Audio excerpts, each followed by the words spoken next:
Assalamualaikum warahmatullahi wabarakatuh. Salam, salam sejahtera. Om Swastiastu, Namo Buddhaya, salam kebajikan. Bertemu kembali dengan saya, Jamal Nasution. Kali ini kita akan membahas tentang perbandingan Undang-Undang Dasar atau konstitusi yang ada di Indonesia.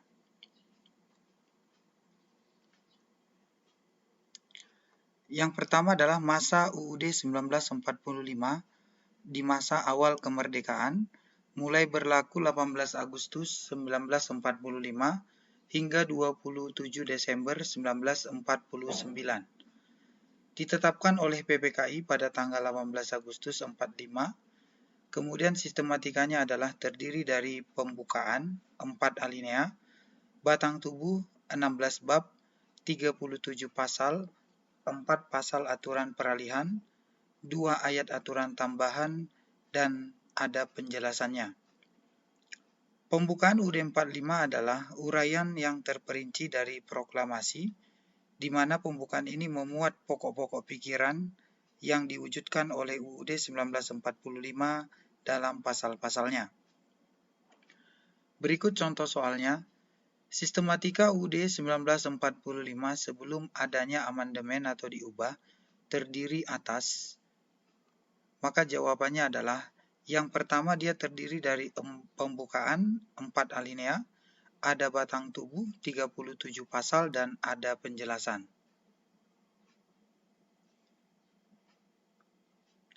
Contoh soal yang kedua, bangsa Indonesia memiliki landasan konstitusional dalam berbangsa dan bernegara sejak. Kata kuncinya adalah konstitusional, yakni Undang-Undang Dasar 1945 yang mulai ada dan mulai berlaku sejak 18 Agustus 1945.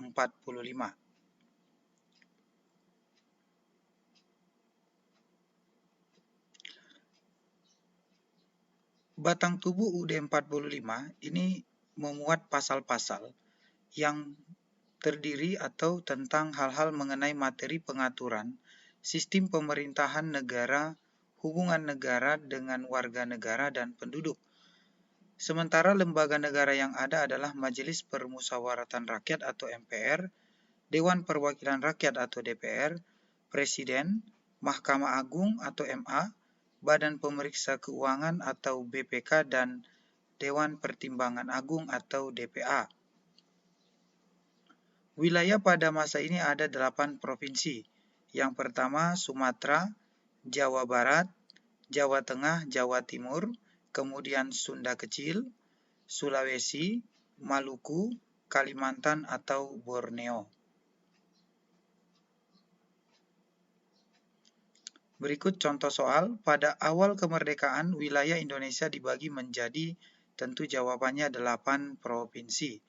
Ya, ini dia penjelasan ringkasnya, ada 8, 1 Sumatera, 2 Jawa Barat, 3 Jawa Tengah, 4 Jawa Timur, 5 Sunda Kecil. Sunda Kecil ini adalah daerah di wilayah Nusa Tenggara Barat dan Nusa Tenggara Timur dan kepulauan sekitarnya. Sulawesi yang ke-6, 7 Maluku dan Kalimantan yang ke-8.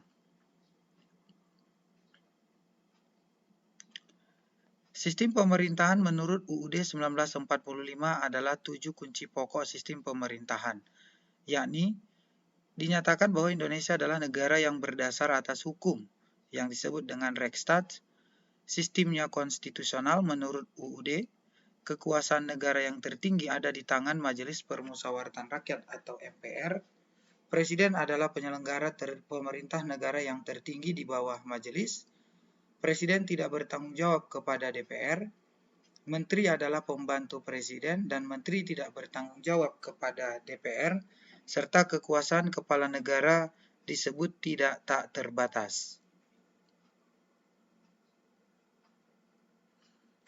Contoh soal, meskipun kepala negara tidak bertanggung jawab kepada Dewan Perwakilan Rakyat atau DPR, ia bukan diktator.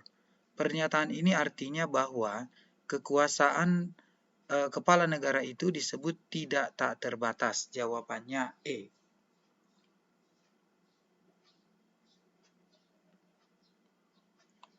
Kemudian yang kedua adalah masa Konstitusi Republik Indonesia Serikat mulai 27 Desember 1949 hingga 17 Agustus 1950.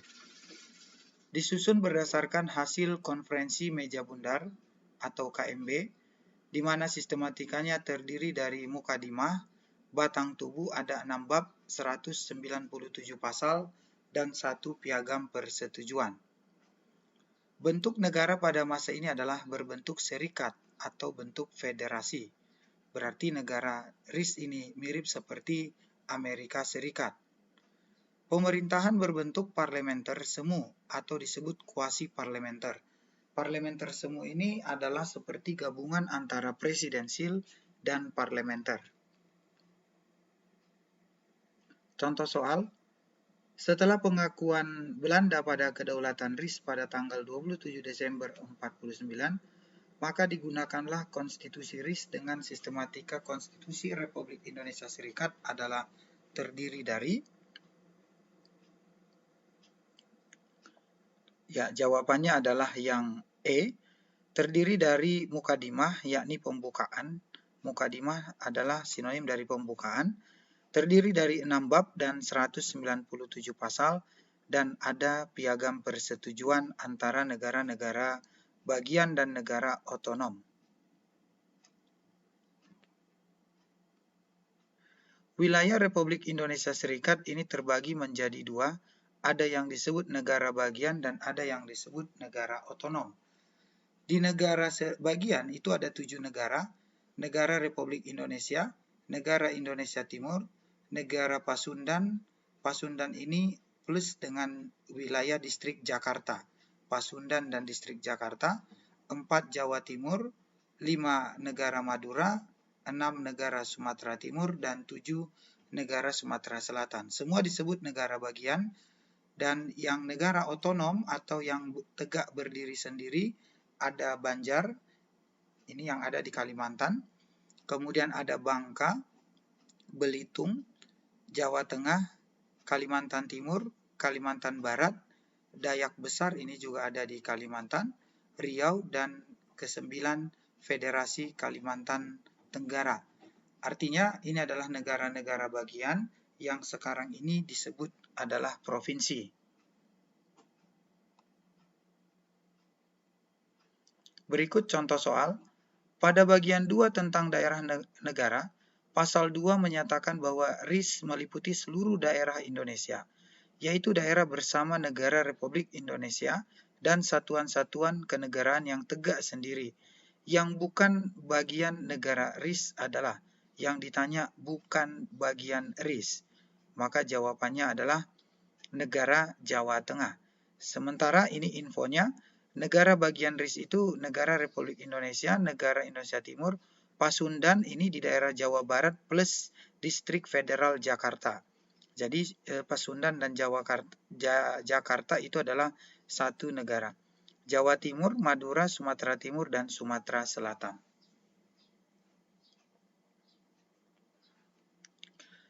Lembaga negara di masa RIS ini adalah presiden, di mana diberi batasan minimal 30 tahun usianya, menteri dengan minimal usia 25 tahun, senat ini adalah perwakilan negara bagian, minimal 30 tahun, DPR-nya 25 tahun minimal, sementara Mahkamah Agung dan Dewan Pemeriksa Keuangan tidak diatur spesifik mengenai usianya.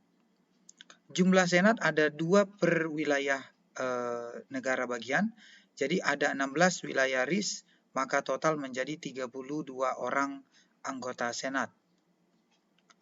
UUD 1945 ini hanya berlaku di wilayah negara bagian Republik Indonesia saja, di mana wilayah Republik Indonesia hanya terdiri di daerah ibu kota Yogyakarta, Aceh, Tapanuli, Sumatera Tengah, Lampung, dan Yogyakarta tadi. Jadi itu hanya wilayah yang berlaku UUD 45 di wilayah RI, Republik Indonesia. Jadi Republik Indonesia ini berbeda dengan Republik Indonesia Serikat. Akibat yang terjadi di masa RIS atau diberlakukannya Konstitusi Republik Indonesia Serikat adalah bentuk negara serikat yang tidak sesuai dengan keinginan bangsa Indonesia. di mana sistem demokrasi liberal mengakibatkan kehidupan politik yang kurang stabil. Kabinet parlementer mengakibatkan kabinet ini silih berganti dalam waktu cepat, mengakibatkan pembangunan juga terhambat. Berikut contoh soal. Menurut konstitusi RIS, pasal 69 ayat 3, usia seorang presiden adalah berusia. Ini yang ditanya adalah usia minimal presiden. Jawabannya adalah minimal 30 tahun. Ya, ini dia lembaga negara dalam RIS. Presidennya minimal 30 tahun. Menteri minimal usia 25 tahun. Senat minimal usia 30 tahun. DPR minimal usia 25 tahun.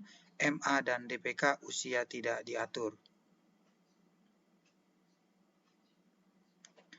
Contoh soal yang berikutnya, pada pasal 80 ayat 2 KRIS, bagian 2 tentang Senat, dinyatakan bahwa jumlah anggota Senat dari setiap daerah bagian adalah, ya seperti penjelasan sebelumnya, ini ada 2 orang. Ya, jadi jumlah Senat itu 2 dari 16 wilayah, jadi totalnya 32 orang untuk anggota Senat secara keseluruhan. Yang ketiga adalah masa UUDS, yaitu Undang-Undang Dasar Sementara tahun 50, sering disebut namanya, dari 17 Agustus tahun 1950 hingga 5 Juli 59, ini adalah dekret Presiden.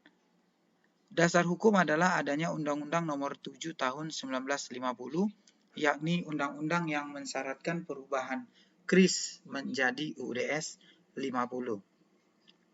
Sistematikanya ada mukadimah atau pembukaan, batang tubuhnya 6 bab 146 pasal, dan 1 pasal penutup. Bentuk negara pada masa ini adalah negara kesatuan, jadi sudah kembali ke bentuk kesatuan, tidak lagi berbentuk serikat.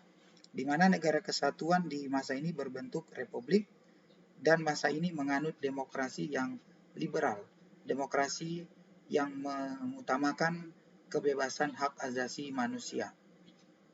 Sistem pemerintahannya adalah parlementer murni, jadi tidak lagi seperti yang di masa RIS, yaitu parlementer semu atau kuasi parlementer. Sistem pemerintahan pada masa ini disebut kabinet parlementer. Contoh soal, tanggal berapakah ditetapkannya UUDS yang merupakan perubahan konstitusi RIS?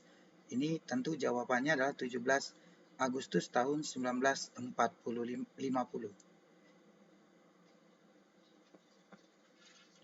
Sifat Undang-Undang Dasar sementara ini adalah sementara, ya, jadi makanya disebut UUDS.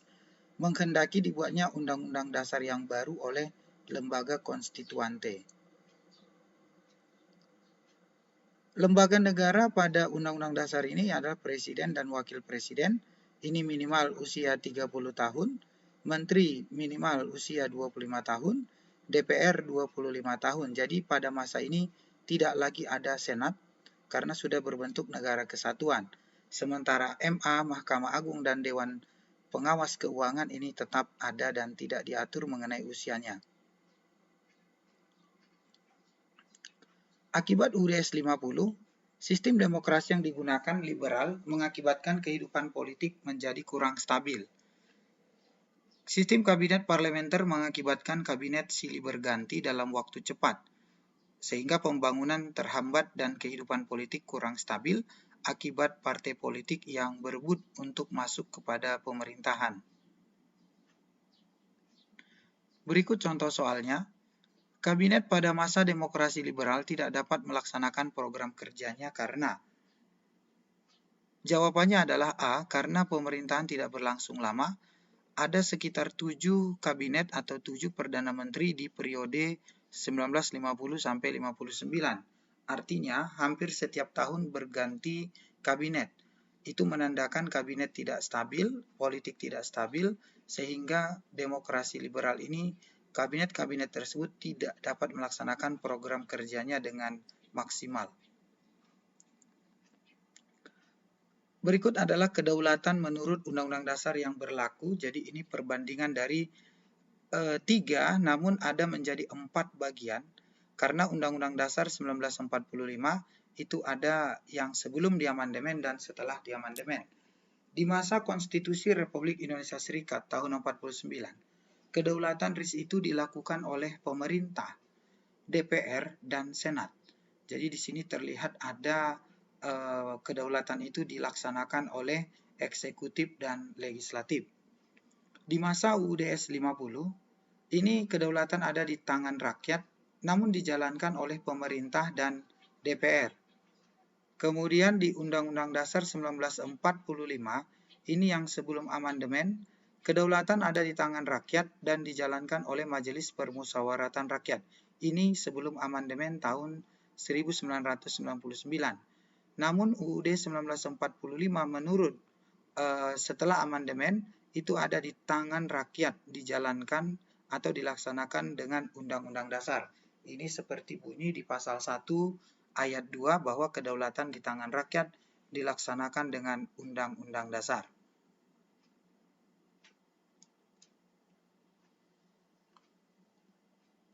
Oke, berikut contoh soalnya. Dalam Undang-Undang Dasar sementara tahun 50, yang memegang kedaulatan rakyat adalah. Ini jawabannya adalah Presiden dan Dewan Perwakilan Rakyat.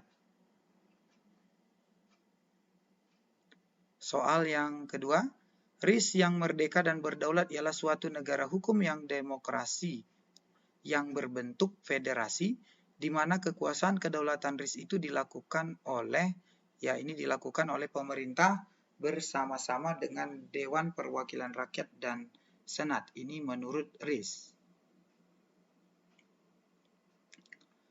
Soal yang ketiga, menurut UUD 1945 setelah amandemen, artinya setelah diubah pasca reformasi, maka kedaulatan ada ada di tangan rakyat, namun dilaksanakan menurut Undang-Undang Dasar. Ya, terima kasih telah menyimak dan menonton video ini. Mudah-mudahan bermanfaat dan bisa dipahami dan dimengerti.